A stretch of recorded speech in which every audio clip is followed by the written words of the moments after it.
Welcome to Last Timeout. I'm Denzi. I'm D. Welcome back to another episode. Today we got another The Last Dance review, episodes 5 and 6. Yeah, 5 and 6. So episode 5 started off with a remembrance of Kobe. Yeah, it was very sad for me as a Kobe fan.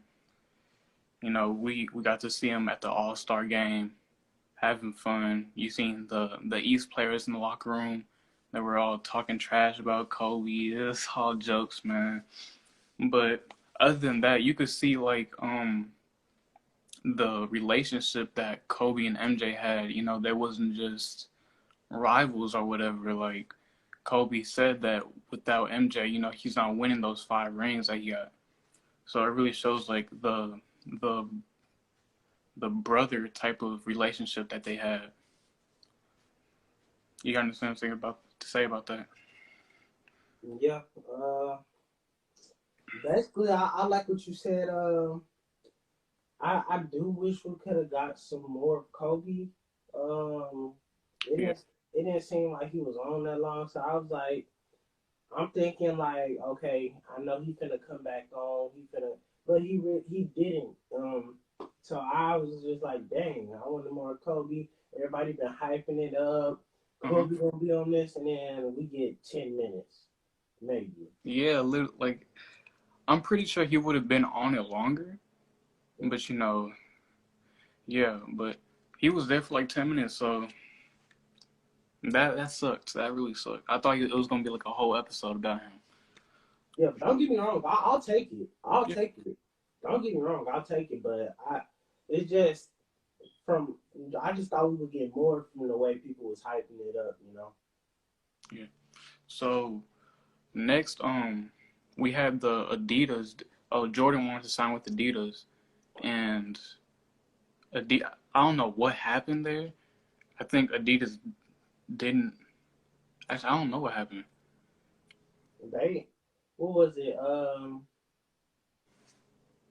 I think they were talking about like how it was like a kind of a like he wanted to go like a different route instead of just going like with Adidas or Converse. Because back then, I know Converse was really big. They had Larry Bird, Magic Johnson, and some other players that ended up in the Hall of Fame. So I feel like going with Nike was just a different route because back then with Nike, they were more of a my mom and them. They were next to me, so they would put me on stuff. They said that Nike was more of a just like apparel and not shoes. So when Michael Jordan came in to Nike and part of his brand for Jordan, it just came in like a it just really added a different element to Nike where they both benefited. Yeah. Yeah. So yeah, so Nike gave Jordan his own shoe, and I think they said that they estimated it to make $3 million in 4 years or something like that. And then the first year, I think they said it was almost $200 million or something like that. That's So ridiculous. that's just crazy. Like that's mind blowing. Yeah, He that's said ridiculous. that his game was his major like promotion, I think, something like that. I don't know. But next oh, we had MJ. I think it was a game against the Knicks, and he was actually bleeding through his shoes. Like this is like a Yeah. highlight for me because this was crazy. He was bleeding through his shoe, and he didn't want to take them off because he was having a good game. And that's Yeah. actually crazy. So what do we got? What else we got? Oh, in the playoffs, I think it was the finals actually. Clyde versus MJ. Oh, that was bro. like I don't know why, but around when I was like 13, the name Clyde Drexler just kept getting brung up. So Yeah, I remember I used to just sit up and watch his highlights and watch him against Jordan. So it was really good to see some more attention and shed light on him, you yeah, know, on TV. Because names like that really names like Clyde Drexler, like Julius Irvins, Charles Barkley's, they don't really get brung up on TV or brung up for their game because of Michael Jordan, because you know, they got they were shadowed by Michael Jordan in a way, but so their game goes underrated. So it was good to see that their game is getting brung up and who they are. Yeah. So MJ and Clyde, they were getting the comparisons, and MJ wasn't having Yeah, it. he said it's disrespectful. Yeah, yeah.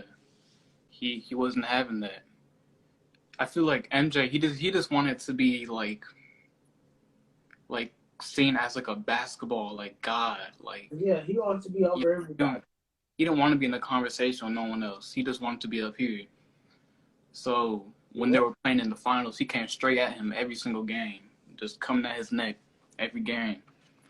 So yeah, he really proved to everyone just how much better he was than him. He wasn't having those comparisons. yeah. Um, Another thing, another big thing that well, the biggest thing we got into throughout this documentary was Jordan and his gambling and his gambling situation. We learned that he would almost gamble anything. We seen him on the documentary. He was gambling against the arena worker, the security worker. Like they doing some type of coin golf. Yeah, I don't know what they was doing. Yeah, they was just flipping, throwing coins, and it was that really showed like, okay, is it competitiveness or is it gambling? Because in Jordan eyes, he thought it was just he's very competitive, but to everybody else's eyes, I was talking to my mom, and as their head going through their head back then, they were like they think he got a gambling situation, Yeah, got a gambling problem. That's where their mind was at back then. So, but to him, he just thought it was competitiveness. But what do you think about that? yeah, that was like the main topic of the episode because everyone started to see him differently because of the it was in the playoffs at the time, and that's when it really started to blow up because he went with his dad to Yeah, Vegas, I think it was, or was it Vegas? I don't think it was Vegas. yeah, no, it was No, Vegas. it was in New York. Was And, it? oh yeah, they went to Atlantic City, I think it was. Yeah, Yeah, yeah, and yeah, everyone just changed their mind. So everyone just changed their mind about MJ because of that, and so he came into every game just proving them wrong that he didn't have a gambling problem. So yeah, that was a huge topic. I seen, I seen, I seen this thing on the Instagram post. It was just another Jordan story. They were like, him and his team were they were in a airline aboard, and you know how when your luggage comes out, it's at random. You never know whose luggage is gonna come out the little thing first. So he bet his teammates. He said, "I bet my luggage comes out the little thing before all of y'all does."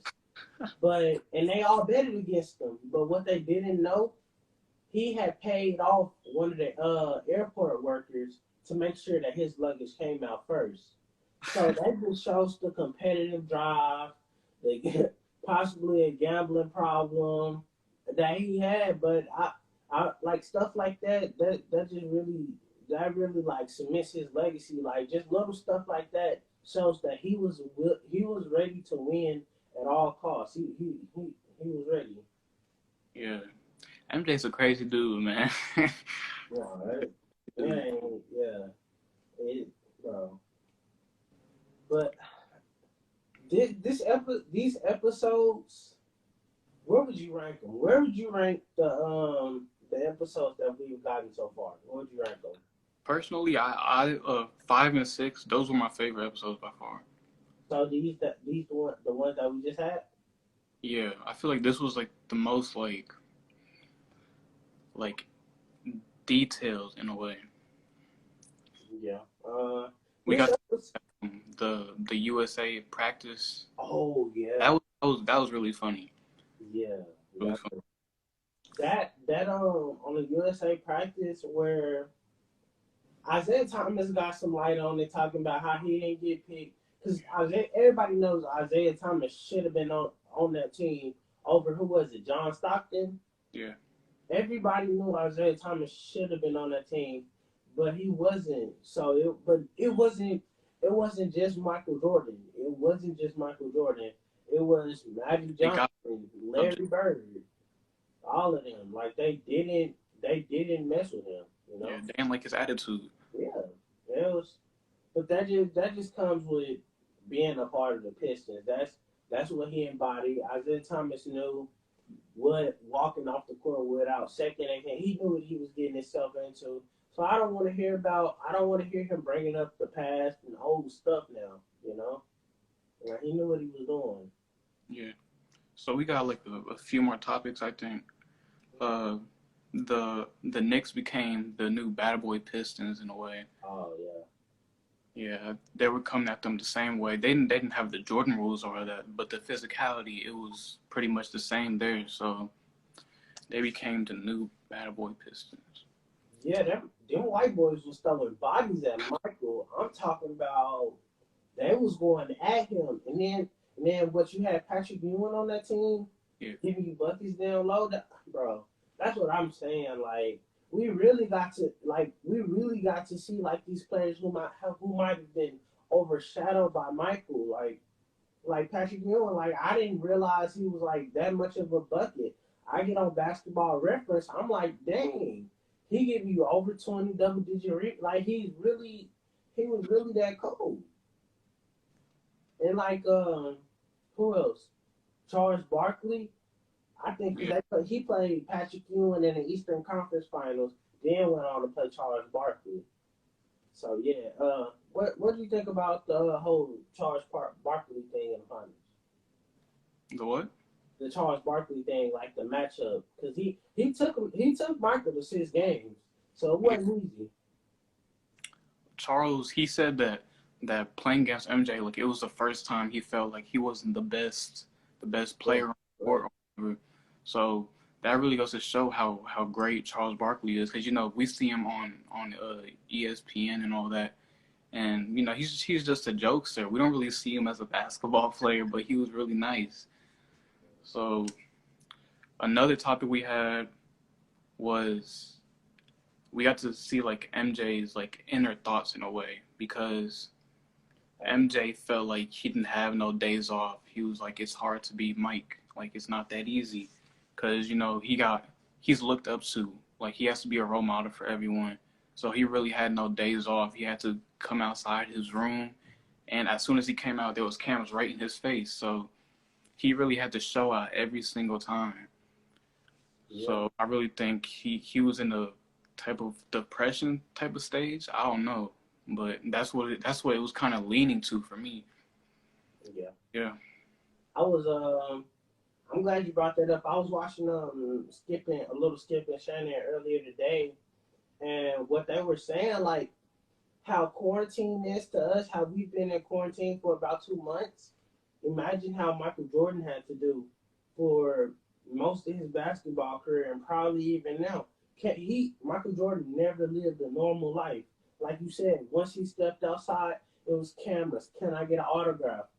So that really just showed, like, man, we can't handle quarantine for 2 months. Imagine most of this man's career. Like yeah, that's crazy. Like I was telling some of my family, I was like, man, just give me the money, bro. I don't want to be famous. At that yeah, point, seeing his life, like that just, I'm glad he didn't dabble into like any type of drugs or anything, because like you said, that type of stuff can send you into a depression.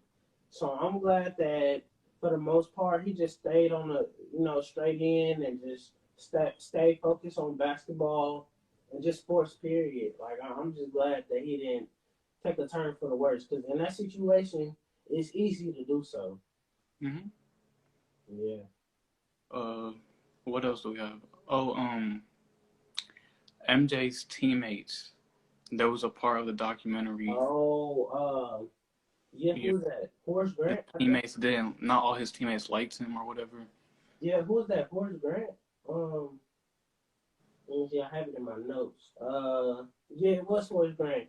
Um, he was the most in the documentary. He denied like even saying anything, just like being like jealous. He denied all that, but like at a point, it's like at a point you probably did get a little jealous because he was on that team with Michael for so long, and Michael's getting so much credit, and I'm like, okay, maybe you did get a little jealous, you know. They say I he mean, revealed some team information too.